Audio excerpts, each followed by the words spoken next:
Mucho gusto poder saludar esta mañana. Ya platicábamos con él hace 15 días exactamente, previo a la decisión de la Suprema Corte de Justicia de la Nación. En una primera instancia, recordemos que la primera discusión se iba a celebrar el 23-24 de octubre. Pasaron la discusión para esta semana que está concluyendo. Está en la línea telefónica Francisco Torres Landa. Él es secretario general de México Unido contra la Delincuencia y vocero de la Sociedad Mexicana de Autoconsumo Responsable y Tolerante. Francisco, ¿cómo le va? Muy buenos días.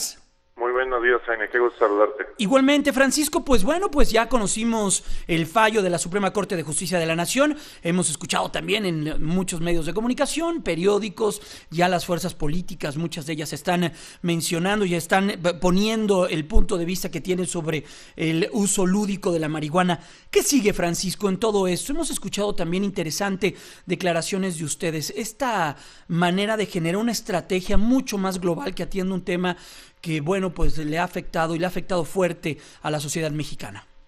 Pues sí, efectivamente lo que hemos hecho es abrir, digamos, la cloaca de lo que es la prohibición, de cómo esta política pública en la que llevamos inmersos ya varias décadas, lo único que ha dejado es un desastre en materia de uso de recursos públicos, un desastre en materia de condiciones humanas, un desastre en cuanto a derramamiento de sangre y una constante y sistemática debilitamiento de las instituciones. Es esa situación la que nos justamente impulsó a buscar que el máximo tribunal del país se pronunciara para ver si las disposiciones que hoy sustentan la prohibición son compatibles con la Constitución, y con gran alegría vimos como un poder judicial independiente, un poder judicial que sea realmente un contrapeso, determina por un voto de 4-1 que esas disposiciones efectivamente son inconstitucionales, porque conllevan un uso desproporcional de la sanción máxima que tiene el Estado a su alcance, que es el derecho penal, para sancionar a quien en el mejor de los casos está haciendo daño a sí mismo.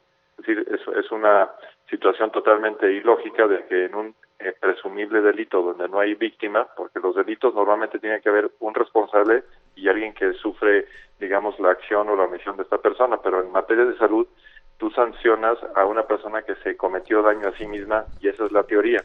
Entonces, por eso es que la Corte dice es desproporcional el uso de la materia penal para castigar a alguien que, insisto, está, en el peor de los casos, consumiendo una droga, en este caso marihuana, que dicho sea de paso, y ahí así lo recogieron los ministros, es de menor daño que incluso el tabaco o el alcohol. Entonces, esto abre el panorama para que, uno, dejar muy claro que los que estamos aquí promoviendo, las 4 personas que estamos amparados, no somos ni seremos consumidores. Lo que somos padres de familia, somos mexicanos que estamos muy preocupados por el destino que lleva la conducción en esta política pública, que nos preocupaba justamente que no hubiera la madurez necesaria por parte del Ejecutivo y el Legislativo para darse cuenta que estábamos tirando recursos, vida y tiempo en una estrategia que no genera un solo beneficio y que sí genera demasiados problemas. Entonces, no nos falló el cálculo de que efectivamente la resolución de la Corte generó este oxígeno puro para alimentar no solamente un debate, porque lo que no queremos es que haya discusiones eternas, claro, sino que realmente se recojan las iniciativas que ya estaban en el Congreso, trabajadas con grupos como, por ejemplo, con el CIDE, y que estaban en la congeladora. Curiosamente, desde que salió la resolución, es más, no acabábamos de salir de la Corte cuando nos empezaron a llover las llamadas de los legisladores. Curiosamente, durante 2 años no nos tomaban, yo creo, ni el recado. Y saliendo de la Corte empezamos a tener múltiples llamadas, porque claro, de repente dijeron, caray, ya el otro poder, el Poder Judicial, nos vino a leer la plana para decirnos que tenemos un problema significativo en una de nuestras leyes. ¿Cuál es el resultado? Pues tenemos que cambiar esa ley para que la Constitución siempre esté prevaleciente. Y bueno, ya hemos tenido estos intercambios y seguramente habrá la visión de altura que nos permite, insisto, salir de un error y entrar en una dinámica mucho más productiva y de mucho menor impacto negativo para la ciudadanía y para todo el país. Francisco, ¿quiere decir entonces que una vez que se abrió la puerta de la discusión y de todo lo que viene en adelante, se contestarán preguntas tan básicas como la que señalaba el ministro que votó en contra del proyecto del ministro Saldívar, ¿Quién venderá la semilla? ¿Cómo atacar o cómo atarle las manos, que son otras de las preguntas, a los grupos del crimen organizado para que no pues se pongan del lado de estos clubes de marihuana que se podrían eventualmente en algún momento, si esto camina, comenzar a nacer? ¿Cómo poder hacer que la droga no llegue a menores de edad, que también es una de las grandes problemáticas que pueden tener y que de las grandes preocupaciones que han demostrado los padres de familia? ¿Esto puede dar mayor luz a lo que tenemos hoy? Absolutamente, y todas esas preocupaciones que tú estás señalando, que las compartimos nosotros y tenemos aún otras más. El problema es que la política actual no tiene respuesta para ellas. Lo que sí te podemos decir es que la política actual lo que hace es que enarbola o enaltece o incrementa los riesgos que estos de los que estás hablando. O sea, esos riesgos de los que estás hablando no son riesgos potenciales. Es una descripción cruda de lo que pasa el día de hoy. El día de hoy esa delincuencia controla lo que es la distribución, lo que es la calidad, la cantidad, el tipo de drogas, etcétera. El Estado está totalmente al margen de esas decisiones. Lo que quiere decir que nuestros hijos hoy están en mucho mayor riesgo que lo que podríamos apuntar con una política regulatoria. Yo prefiero como ciudadano saber que hay una institución pública de salud, por ejemplo, que esté controlando, esté dimensionando qué es lo que está pasando con las drogas, etcétera, a decir que me voy a tapar los ojos porque supuestamente están prohibidas, cuando en cada esquina, en cada calle, hay alguien que puede suministrarla, cuyo único objetivo es tratar de vender la mayor cantidad y en algunos casos de la mayor potencia posible. Entonces, esos riesgos, insisto, que ustedes señalan, que nosotros compartimos, son los que queremos abordar, pero hay que abordarlos con un criterio razonable, con ciencia, digamos, de por medio, con el valor de la medicina, y no con esta, digamos, absurda idea de que las drogas van a desaparecer porque están prohibidas. No han desaparecido, hoy en día están en un récord histórico de disponibilidad y con precios que cada vez siguen bajando. Eso quiere decir que la penetración del narco es cada vez mayor porque encuentran más personas vulnerables a quienes les puedan suministrar estas drogas. Es por eso que el cambio es urgente, porque la batalla no solamente está perdida, sino que las pérdidas se están acumulando día con día.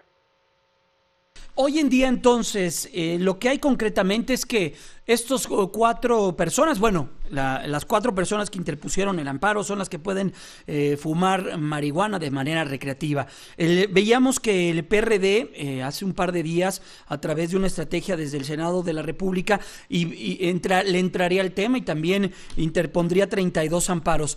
¿Esta es la ruta correcta que se tiene que seguir? Porque yo escuchaba declaraciones de ustedes de Smart que deben de ser muy cuidadosos con una ruta jurídica para no entorpecer y no meter ruido que hoy no se tiene. ¿Cuál es la ruta que se tiene que seguir? Mira, nosotros estamos proponiendo que haya 3 rubros de acciones que son, digamos, simultáneas y son coexistentes, no se entorpecen unos con otros. Uno es efectivamente fortalecer el sentido de la resolución y para ello estamos ya promoviendo, digamos, la existencia de 4 amparos adicionales que nos darían justamente las 4 ejecutorias adicionales para tener 5 que dictadas por la primera sala generarían un criterio jurisprudencial y por lo mismo sería obligatorio. Esto tiene que hacerse con mucho cuidado para que no haya alguna mal planteamiento o una demanda deficiente que pudiera generar a lo mejor alguna confusión. Claro. Entonces eso hay que hacerlo con mucho cuidado y repito, eso ya está en curso. Segundo, estamos, ya lo dije, hablando con el legislativo, porque al final del día, si tú modificas las leyes y generas, digamos, las bases de un nuevo sistema, de una nueva política pública, pues ya eso implicaría que ya se tomó en cuenta, que ya se implementó lo que la Corte está señalando, y en ese momento, digamos, ya no sería tan crítico contar con otros criterios adicionales. Si la ley se modifica, pues ya tiene el efecto general que se está previendo. Y de las preguntas, por ejemplo, que tú tenías, ¿quién suministra? ¿Dónde se compra? ¿Qué se puede entregar? ¿Cómo se controla el tema de menores de edades? ¿Qué hay de daños a terceros, etcétera? Todas son magníficas preguntas que se tienen que resolver justamente en la regulación, en las leyes y reglamentos que se expidan bajo esta nueva dinámica de reconocer lo que es. Este es un problema de salud pública, este no es un problema de seguridad pública. Entonces, si tú consultas con médicos, consultas con instituciones de salud e implementas las iniciativas que ya están ahí en el Congreso, vamos a llegar a resolver esas y tantas otras preguntas como sean necesarias para tener una política que sea robusta e incluyente. Pues Francisco Torres Landa, secretario general de México Unido contra la Delincuencia y vocero de la Sociedad Mexicana de Autoconsumo Responsable y Tolerante. Muchas gracias y pues seguiremos al tanto de lo que sucede en este tema que sin duda traerá mucho debate, mucha información y pues nosotros como sociedad estar al tanto de lo que ocurra. Gracias, Francisco, que esté muy bien, muy buenos días. Muy buen día, Jaime, gracias por tu espacio. Gracias, es Francisco Torres Landa, secretario general de México Unido contra la Delincuencia y vocero de la Sociedad Mexicana de Autoconsumo Responsable y Tolerante.